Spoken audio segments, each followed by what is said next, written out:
Welcome to a special episode of First Liberty Live. I'm Peyton Luke, and today we are celebrating our third annual First Freedom Day, and we are so honored that you have chosen to join us today. So, because of our 9 Supreme Court victories, we have amazing legal precedent for the sake of religious liberty across America. So today, we're going to be celebrating. We have so much to celebrate, but the battle is still far from over. So that's why all day we're highlighting many of our amazing victories, but we're also sharing how you can be a part of this important fight. So in today's episode, we're going to have several different segments. I get to sit down with several of our attorneys in our different areas, whether that's military, education, or our religious practice groups. But at the end, we're also going to have a special episode from Kelly Shackelford, and he will share about the Presidential Religious Liberty Commission. But today, and without further ado, with me right now is Keisha Russell, who is senior counsel, and she's also involved with multiple of our education and workplace cases. So Keisha, welcome to First Liberty Live. Always a pleasure to be here, Peyton. Yes, it's always exciting, especially on First Freedom Day. I mean, look at this amazing balloon arch. Yeah. Always have to point that out. It's every gorgeous. year. I know, our interns created it. It's always awesome. So it's a good way to start the episode, It you know. is. So, Keisha, what are some of our significant wins that we've had in the workplace or in education? Well, obviously, most people know about our Coach Kennedy case, but I don't want people to forget about our Groff case, which we won not too long ago and won 9-0, which requires employers to accommodate their religious employees. With accommodations, so for example, Gerald Groff didn't want to work on Sundays as part of his religious conviction, and you know that case kind of secures those kinds of accommodations for people all over the country. As far as education goes, we've won some really amazing victories, some that people don't ever get to hear about, for people like students who want to start Bible clubs or things like that. So we're doing really well. We're really excited about what's happening in this space, particularly in education. Yeah, and I know recently a lot of people have also heard about parental rights in the Encinas case, and that's really important. And I encourage some of our people to go watch some of those past videos to see what all that's about. But also a big highlight recently has been the Marisol case. So share a little bit with our audience about the Marisol case if this is their first time hearing about it. Yeah, so Marisol Castro is a veteran teacher in Connecticut, and she's been teaching for over 30 years.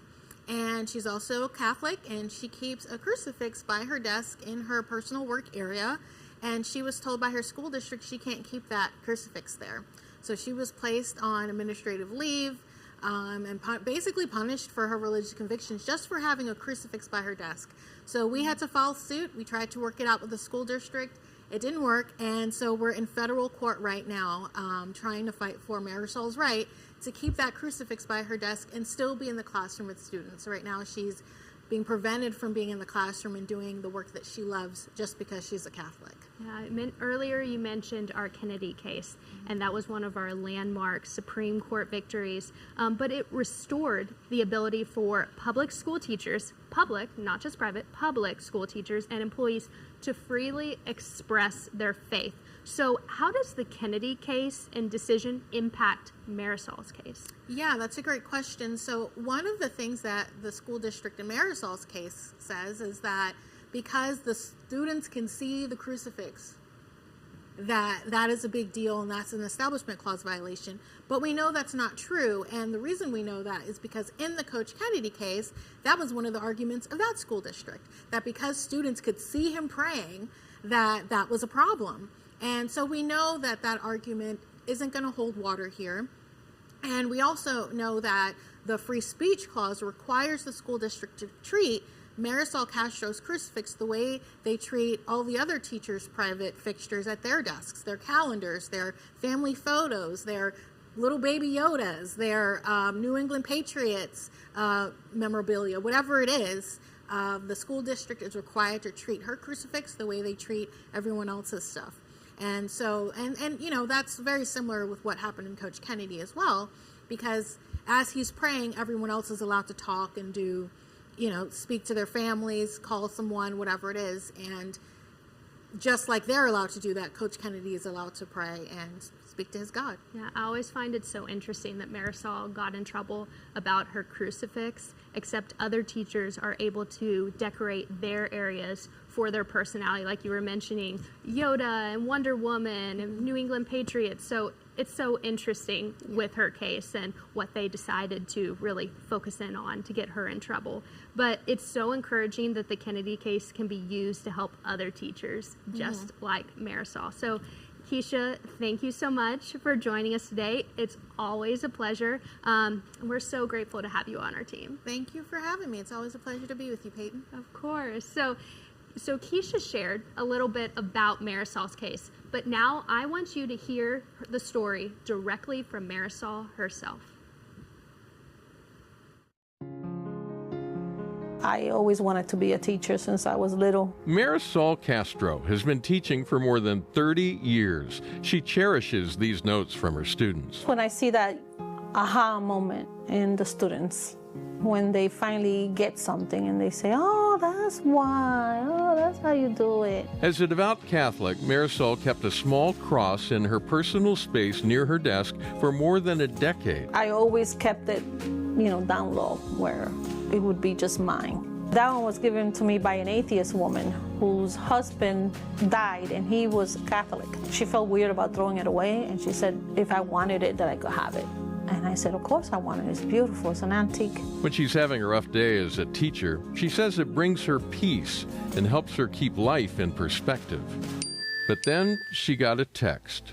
You're having a meeting because somebody complained about the cross. I need to cross down by the end of the day today. One meeting led to another. They said maybe she could keep it in a drawer, or how about under your desk? So she tried that. It was awful, but well, the only consolation that I had that night was knowing that it wasn't going to stay there. So I said, yes, Papa God, I let you down, because I call him Papa God. And I said, okay, I let you down. I know I did, because I shouldn't have moved it. But I'm going to fix it. I'm going to take care of it. I came in first thing in the morning, picked it up, put it back. And after 30 years, that was her last day with her students. When I got into the office where they met me, they had it in a box, and they gave it to me, and they walked me out of the school like I'm a criminal with a box. This is about the freedom of teachers in the workplace and about their constitutional rights there. After Marisol stood up for her rights, the school district retaliated. Insubordination, suspension, reassignment to a cubicle in this building downtown. They released 20 pages of internal administrative notes to the news media in violation of state law. Well, it ought to be a slam dunk under Kennedy. The decision from a few years ago where the football coach was allowed to pray on the 50-yard line, the Supreme Court made clear there that visible private religious expression that students can see is just fine, and for the school there to say, oh, this violates the Establishment Clause was just flat wrong. The legal battle is ongoing, but Marisol has already won an important personal victory. Because I didn't take it down. And I'm not going to take it down.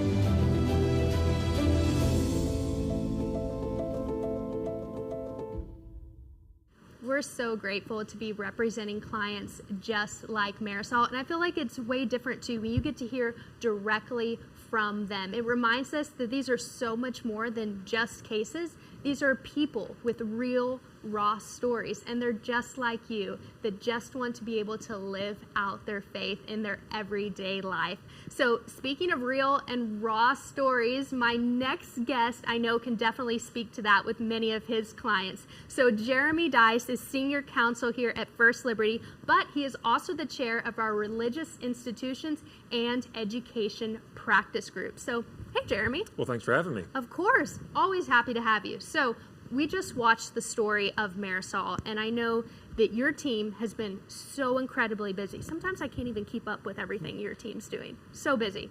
But I want to give you the opportunity to share with our audience about cases and clients that you've been defending specifically within churches and ministries? Yeah, I've been doing this for almost a dozen years now here at First Liberty Institute, so I've had the chance to see a lot of clients come through our doors and help out a lot of people in a lot of institutions. Most recently, we were in California actually working on a case on behalf of Anchorstone Christian Church.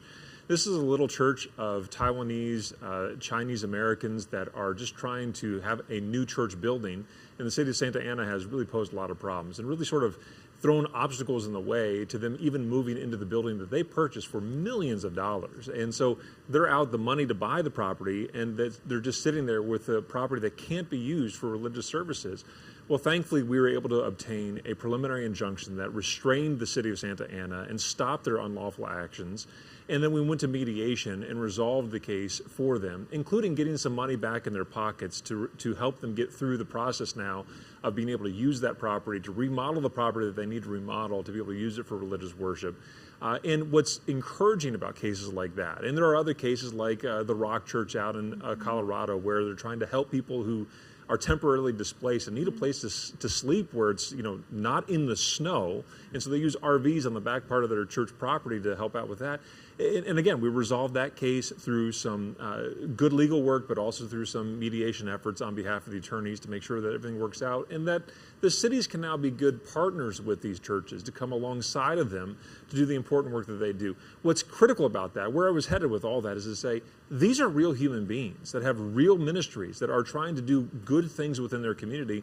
And when we help out those religious institutions, we help out those churches, make sure that they're effective in their sphere of influence right there in those towns.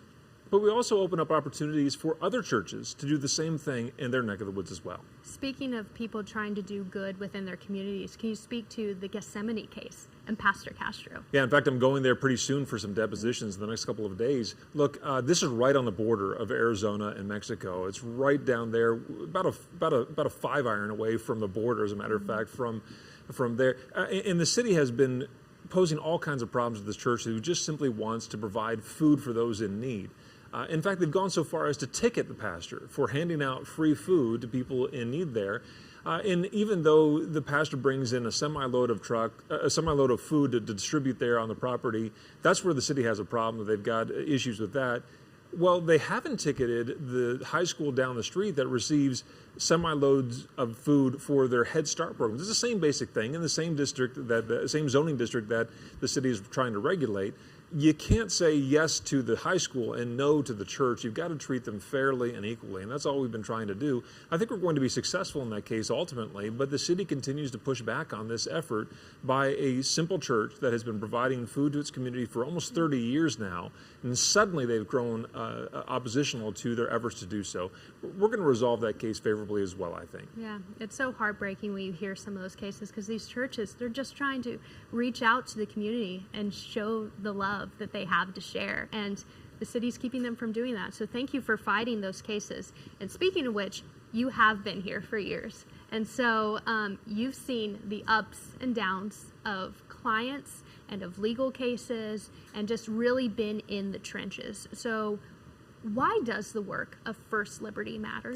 Well, you can answer that in two ways. One is the law. I mean, when we go to court, we change the law. We make effective decisions for the cases, the people that are involved in those cases right there. But we also tend to take these cases on for what turns out to be years at a time. And think of Coach Kennedy, it took 7.5 years. We're litigating the case right now. We took it to the Supreme Court that we started in 2016. So 10 years almost now we've been pushing these cases. And when the Supreme Court makes those decisions, or even the lesser courts make those decisions, they change the law. They expand religious liberty for all Americans. And that's critical, because what is beneficial for Coach Kennedy, for instance, is now massively beneficial for Marisol Castro and for other teachers and coaches and public school officials throughout the country.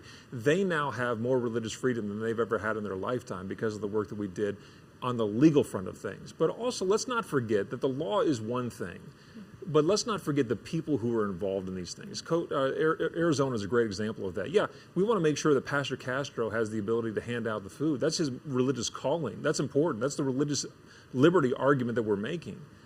But the practical effect of that is that by the city's actions in preventing him from carrying out his ministry, people are going to bed without food in their bellies. And so when the churches that we call upon in this country to do what the government cannot do are prevented from doing that, the burden rests not just simply on the government to fill that void. That's a problem in and of itself. But the practical effect of that is that kids and moms and dads are going to be hungry that night because the government has said no to the religious liberty of Gethsemane Baptist Church. And so the real practical effect upon the people is a massive impact about what we actually do day in and day out at First Liberty Institute. When a lot of people hear that we defend religious liberty, many assume that we only represent a couple religions, if that. So we get questions and accusations all the time on this. So as the chair of the Religious Institutions Practice Group, I want you to set the record straight. Which religions do we represent? Well, you don't have to go very far past our tagline to say that we defend religious liberty for all Americans. There you go. That's there the you go. official line, and that's true. Look, when we defend religious liberty for one faith group, we defend religious liberty for all of them. And now we could have discussions theologically and philosophically about which one is correct. That's not what First Liberty engages in. We want to make sure that all religious liberty is protected for all religious organizations. So, is the Baptist church on the corner entitled to more religious liberty than our synagogue we're defending in New York, where they're trying to take the property through eminent domain? I don't think so. I think when we defend the religious liberty of the Chabad of the Beaches in Hawaii to make sure that they can use their home for religious purposes out there, for that synagogue, that religious group out there, we're also defending the right of people in your backyard to have their small group meeting from the local Presbyterian church within their homes as well. When we defend religious liberty for one faith group, we defend them for all of them. There's an old phrase that says the rising tide lifts all ships. That's the same thing going on here as well. When we defend religious liberty for all Americans, we mean what we say. We're going to defend religious liberty for everybody because that's the right thing to do. That's great. See, there's a reason I had to set you up for that answer and question, because again, we get that response and those questions all the time. So I love the work that we do, like you said, that we're able to support it for all the religions and religious liberty for all throughout America. So many of our audience members are familiar with the Dad's Place case. But in case you're new here, Jeremy, would you give us a brief overview of Dad's Place and what's been going on with Pastor Yeah, Dad's Chris? Place is not like your typical church. It is in a cinder block building off the town square in Bryan, Ohio, the home of the Etch-a-Sketch and the Dum Dums Lollipops. And Dad's Place is trying to attract people who are sort of burned by church. They don't like to go to the typical white siding church with a steeple. Instead, they'd like to go to things that look a little bit more maybe like a bar or something like that. That's what Dad's Place is trying to do. Those who've been pushed to the margins of society, that's their target group that they're trying to show the love of Jesus to. And so they've opened their doors. They've just decided that they're going to keep their church open 24 hours a day, 7 days a week. And so they have typical Sunday morning services. They have Bible studies throughout the week. They've got a calendar that is incredibly filled with all kinds of religious activity. But by about 11 o'clock at night, they dim the lights in the building, and they start what they call their Rest and Refresh in the Lord ministry, which until about 7 or 8 o'clock in the morning involves the lights being turned down low. Things are sort of getting a little bit more quiet. Johnny Cash is going to come on the speakers of the church, and he's reading the Bible.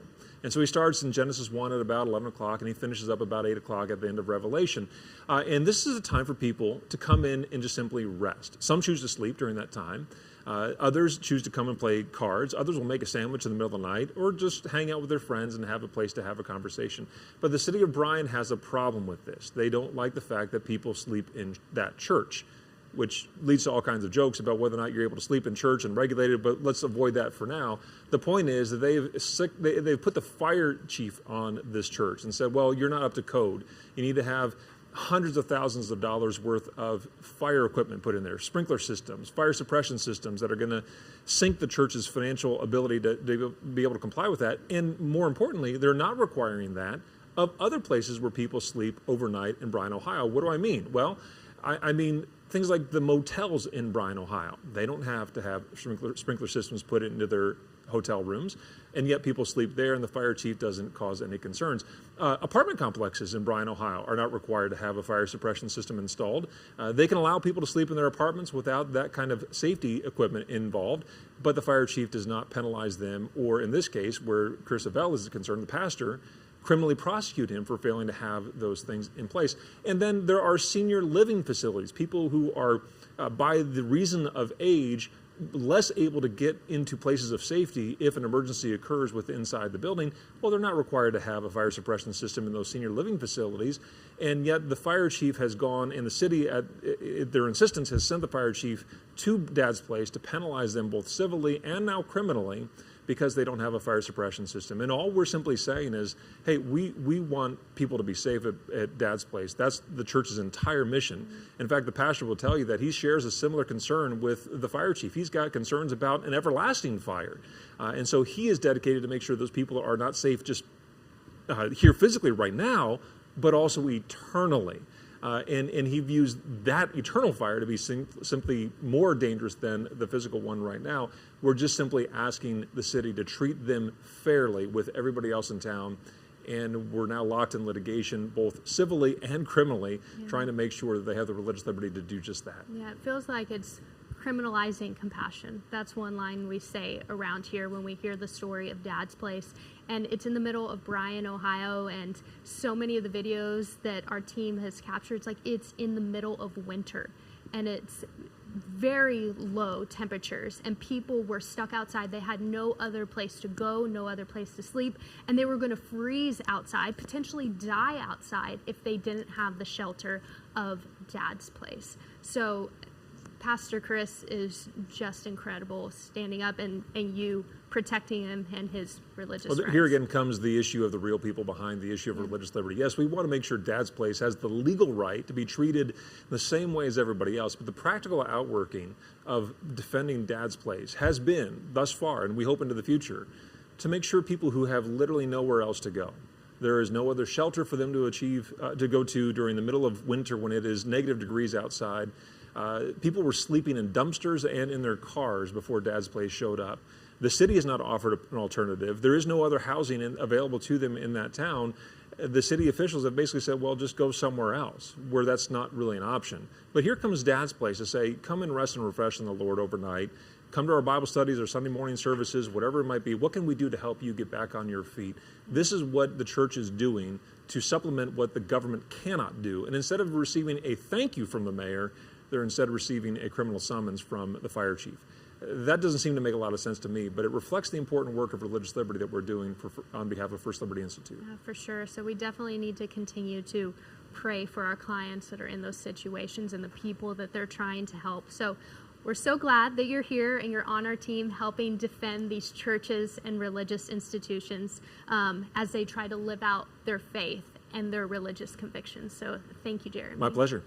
So you heard a little bit about the case, but we want you to hear directly from Bryan, Ohio with Pastor Chris of Dad's Place. First Liberty has been sent directly from God to support and encourage us. This has transformed our church and the way we view the gospel at work, the way First Liberty's come in. This is not a law firm. This is an army of God who comes in and put on the full armor of God, carrying the sword of the Spirit, right? The Word of God, and is transforming the country, I believe. I mean, I've seen it through what they do here, and I can't even imagine the costs. Listen, these guys, I'm struggling on Friday, and they're like, we'll see you Tuesday. Literally, I'm talking right now to some people who are standing in front of me. You can't see them off the camera, who I was literally at my lowest, and they said, we got 4 people coming to be with you. And that's unbelievable. And that comes at a tangible cost as well. It's not cheap to fly in, and I understand all those things. And it has cost the church nothing. It's unbelievable. It happens nowhere else but in the kingdom of God. This is not the way people live, but this is exactly the way First Liberty lives it out. Every day I've seen, and listen, I got to be honest, throughout this process, I think through all things, and I've investigated First Liberty as far as when they come, hey, are these people of God, right? You got to do that. And man, their integrity, from everyone, from each individual attorney I talk to the people again behind the camera here, they love the United States and the Constitution. And they're here because this is a work of their heart. And so support that. Honestly, This is, and I'm being real sincere here, I can't think of a better organization to give to.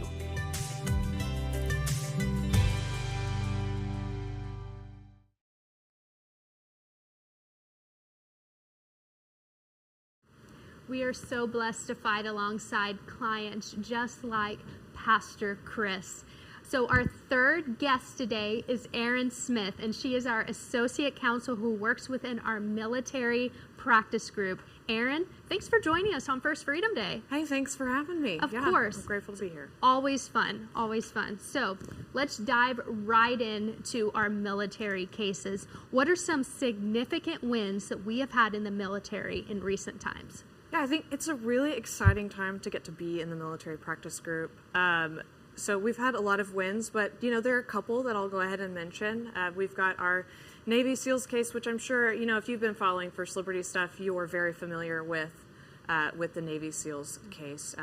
They were being thrown out of the Navy for refusing the COVID vaccine because they had religious objections to that, and they are entitled to do that. And so that's what we told the court. We were able to turn our case into a class action and represent over 4,000 Navy service members and save their jobs and give them the ability to rejoin the Navy if they'd been unlawfully kicked out, correct their retirement records, which is so important. It's vital for service members to have that be reflected correctly. For them and their families. For them and their families, yes, and their children and for their legacy moving forward. And so that was a really fantastic case. We were able to finalize that settlement last summer, actually after First Freedom Day last year. So that happened in July of 2024. So we have to talk about it today. We have to talk about it today. Yeah. We got to come back and give you the big update. So exactly. We are very excited about that. And then we also had the pleasure of representing Chaplain Rusty Truby at the Coatesville VA. He was punished for preaching a sermon over Romans 1. He was discriminated against because of the views that he was sharing with those in the church, which doesn't really make any sense. I didn't know you could tell a pastor and get them in trouble for what they were preaching, according to their sincerely held religious beliefs and what they believe that the Bible teaches. And so he also was threatened with censorship, and what did we do? We told Secretary Doug Collins of the Veterans Affairs, and he responded to our letter, which was huge. That was an exciting day to get that letter, and he said, hey, you know what? This needs to be fixed. Here at the VA, we're going to follow the law. And so we were so excited for that. Rusty, Chaplain Truby, who'd been removed from his job for 6 months, while he was being investigated by the Coatesville VA, was put back into his job and is now serving again as a chaplain in Coatesville, getting to serve veterans, which is his joy, and that is what he loves to do, is get to serve veterans. And so we are stoked for Chaplain Truby and very, very thankful for Secretary Collins, and also thankful for President Trump appointing someone who actually knows what's going on in the religious liberty world. Yeah. I love that you were able to give the update on SEALs. It's so great that we're able to talk about that this particular year and update everyone on that case and that great win. And Chaplain Truby, for him to just be able to continue to do the work that he loves to do as a chaplain. Yeah. It's just incredible, and you did a great job on all those cases as well. We appreciate your work. So what about cases that we are currently fighting for the military? Yeah, I think the first one that comes to mind is a familiar one. It's Jace Yarborough. That case is still going on. We're waiting on a decision from a judge over in the Eastern District of Texas. And so that case has been going on for a while. Just to kind of give a brief overview for those that aren't familiar with the case, Jace Yarborough is a reservist in the Space Force. He was speaking at a private retirement ceremony for one of his fellow servicemen, and he quoted Christian Soviet dissident Solzhenitsyn's essay "Live Not by Lies," and he was talking about the importance of truth telling. Why was Jace talking about this? Well, he was being motivated by his Christian belief that we should speak truth as Christians. He felt, I should be speaking the truth. What needs to be said? Well, I need to talk about the importance of integrity within the services. I need to talk about the importance of telling the truth.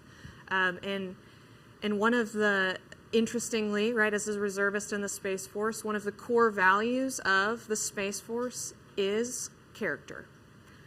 What is one of the key points of character? Integrity.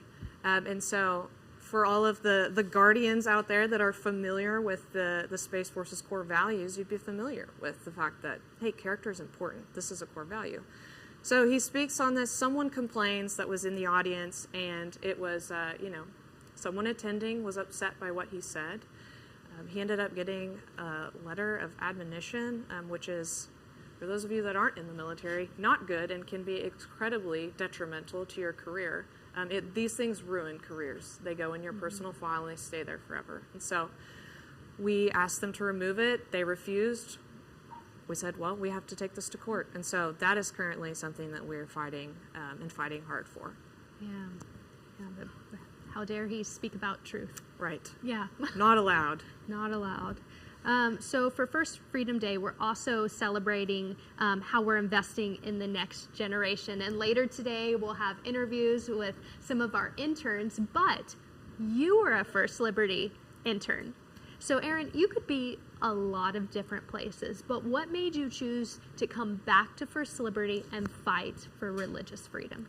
Yeah, well, not only I have the privilege, I was an intern, and now I am in charge of the intern program. And so I have the privilege of getting to know these young men and women that are excited about religious liberty. And so we have an incredible group. I want to take a minute and brag on them. They have made me very, very proud. And so they're awesome, and they do represent the future of the fight for religious liberty. And so it's a joy to get to invest in them. I came back, first of all, I loved my time at First Liberty. It was such a fun place to be. We were doing exciting things, encountering areas of the law that I was really not familiar with. I had no idea you could do religious liberty as a job. But when I found out, I said, I've got to figure out a way to make this permanent. And so really, the main thing that drove me to work at First Liberty was I want to do something that matters. If I'm going to be spending all this time on the law, if I have the gift and ability to practice law, I want to use it for something that matters. And what matters more than making sure that people are free to exercise their religious liberty? And then just as a final point, why First Liberty specifically? I could go do religious liberty somewhere else. The people here are incredible. I have the joy of getting to learn from some of the brightest legal minds and get to work with people like you and people that are behind the camera that you can't see. And so it is a joy to get to work at First Liberty specifically and do something that matters. So. Well, Aaron, we're very glad that you are here. Personally, I'm very glad that you are here. So it's great. So we appreciate all that you do, not just for the military practice group, but also multiple other cases and areas as well. So we appreciate you. Well, thank you, Peyton. Yes. So now we're going to transition to a special segment we have from Kelly Shackelford. It's regarding the Presidential Religious Liberty Commission. This is absolutely so important and such an honor that Kelly and First Liberty have the opportunity to be involved. So I had the opportunity to talk to Kelly just a few days ago. Kelly, thanks for being here with us today. So what is the Presidential Commission, Religious Liberty Commission, and why does it matter? The president created, really it's for the first time in the history of our country, a commission on religious liberty for the United States. We've had an international religious freedom because of the horrible things that go on around the world, but we've never had one that looked at the religious freedom in the United States, how to improve that. And I just talked to the lawyers at DOJ, the specific role and what we are supposed to do on the commission is to deliver advice and specific recommendations to the President of the United States. We are to respond only to him. We're not under the DOJ, we are under the President of the United States, and so that's what we'll do. It feels like it's hard to overstate the importance of this commission because while we've seen a significant change in the courts, the culture still seems to have so much hostility towards religious liberty. So something like this seems like it's really needed. It's a huge opportunity. There's so many people that have no idea of what's really going on. I mean, you think of all the First Liberty cases alone. I mean, people might know about the Joe Kennedy case, but they don't know about a lot of these other cases. And so it's a great opportunity and we'll be holding hearings all over the country. We've held our first hearing in Washington, D.C. We'll be holding more, and we'll be able to focus on subjects like parental rights and what's happening to parents and their faith across the country, health care, the hundreds of thousands of people who lost their jobs because they couldn't do things medically that either government or employers were trying to force them to do. We've got the military, of course, the Navy SEALs, all these other chaplains cases. There's so many of these things that we can cover and educate people. And then the greatest thing is, in every one of these hearings, we can get recommendations on things that we can then pass on to the president at the end. We're responsible to do that by July 4th of the 250 centennial year next year. And then he can do things that'll have long-term impact on religious freedom for our country. Yeah. I was just going to say that the executive order says that the commission will run through July 4th of 2026, but it could be extended according to the president and what he chooses to do. So that's a little over a year. Yes. So much ground to cover. What do you think the commission will prioritize? I mean, we're going to prioritize recommendations. Even the very first hearing, which we just had with experts, law professors, scholars, on why did our founders put religious liberty? What does it mean? Why is religious freedom so positive for our country? Just all those type of things. We still ask every one of those people, what is your recommendation? What would you do? If you were the president, what would you do? And through that, we're going to collect a lot of great information and ideas. I mean, people are creative. And I'm looking not to do something that's going to last during this president's term and then be gone. I want to do things that are going to be long-term, more permanent. And there are lots of ways you can do that. I mean, for instance, one thing is he can tell his Justice Department to take legal action on this specific thing that then creates a precedent that then lasts for many, many decades in the future. There's things that people should agree on, Democrats and Republicans. Those things can be done. So this is about really sort of setting some things in place for long term for our kids and our grandkids with regard to protecting their religious freedom. Is there anything else about the commission that you think is important for our viewers to know that maybe they haven't thought about before? Well, I would say number one is that they can actually watch the hearings. That some people will be going to these hearings. If they're in DC or wherever the hearing is, they can go. There will be a website that actually, they could go to and they can read the whole transcript. They can watch the hearing if they didn't see it. They can see the minutes. They can see different things that are on there. They can make their own recommendations. So, this is all about this being open to the public and us trying to do what most Americans agree, which is advance religious freedom. Our country was built on this. It's what makes America so special. I mean, this whole idea that we believe that our freedoms come from God and no government can take them away makes this the most unique country in the world. And we need to take advantage of that. We don't need to allow that to slip away. And this is a unique opportunity to really set some things in place for long term. Kelly, thank you so much for your time and for all your work on the Religious Liberty Commission. Thank you. Appreciate it. Thank you.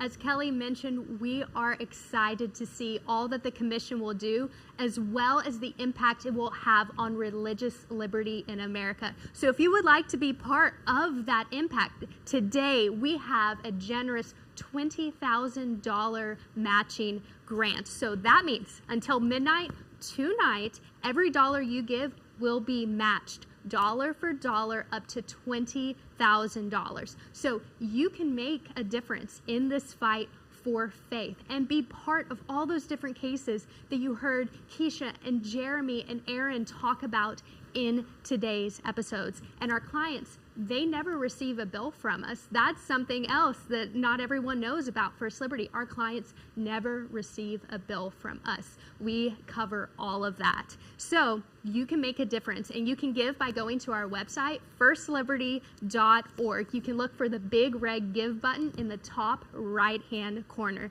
So thank you for joining us today. Stay tuned on social media. Follow us across our different platforms, YouTube and Facebook and Instagram, because there's still more coming your way as we celebrate First Freedom Day. So thank you so much, and we hope you can join us as we continue to fight for faith and deliver freedom.